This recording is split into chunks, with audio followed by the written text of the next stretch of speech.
सांगलीत पहिल्यांदाच श्री साईबाबा यांनी स्वतः वापरलेल्या पादुकांचं दर्शन होणार आहे। दिनांक 10 एप्रिल 2025 व 11 एप्रिल 2025 रोजी विश्रामबाग सांगली येथील श्री साई शिखर मंदिर चाणक्यपुरी एसटी कॉलनी येथे पादुकांचं आगमन होणार आहे। अशी 2 दिवस विविध कार्यक्रमांचं आयोजन करण्यात आले। तसेच आपण सर्व पंचक्रोशीतील भक्तांनी उत्साहात आनंदात श्री साईबाबांचं स्वागत करूया व दर्शनाचा तसेच महाप्रसादाचा लाभ घ्या असं आवाहन श्री साईबाबा शिखर मंदिर चाणक्यपुरी राजेंद्र पाटील यांनी केलं। यावेळी गौरी आपटे, राजेंद्र पाटील, राहुल ढोपे पाटील, RS भोसले, रवींद्र भोसले, रमेश भोसले इत्यादी उपस्थित होते। ओम साईराम। सांगलीमध्ये आराध्य दैवत गजानन महाराज, माता कल्लेश्वरी यांच्या कृपाशीर्वादाने दुर्मिळ असा योग आपल्यामध्ये उपलब्ध होत आहे। शिर्डी संस्थान येथील बाबांच्या मूळ पादुका आपल्याला सांगलीमध्ये दर्शनासाठी उपलब्ध होत आहे। हा दुर्मिळ योग आहे, कारण शिर्डीमधून पादुका बाहेर येणं हा खरं म्हणजे एक दुर्मिळ योग आहे आणि त्याचा प्रथम मान आपल्या सांगलीकरांना मिळालेला आहे।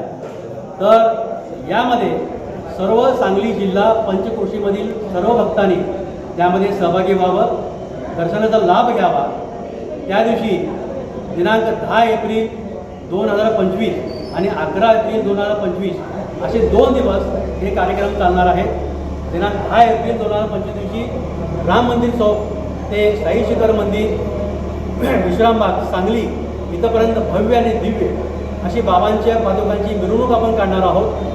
दुसऱ्या दिवशी सकाळी दिनांक 11 एप्रिल 2025 पासून सकाळी 6 नंतर दर्शनाला सुरुवात होईल।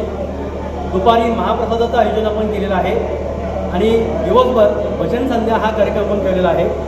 श्री साई शिखर मंदिर साईबाबा सेवा ट्रस्ट व साईबाबा पादुका दर्शन सोहळा समिती सांगली यांच्या वतीनं आपणा सर्वांना नम्र आवाहन करण्यात येत आहे की सांगली जिल्ह्यातील व पंचक्रोशीतील सर्व भक्तांनी यामध्ये सहभागी घ्यावा।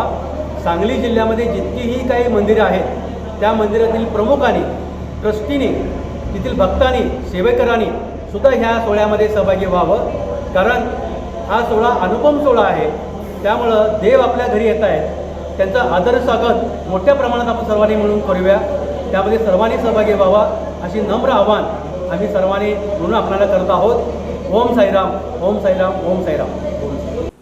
दिवसभरातील घडामोडींचा आढावा घेण्यासाठी पाहत रहा N24 मराठी न्यूज चॅनल।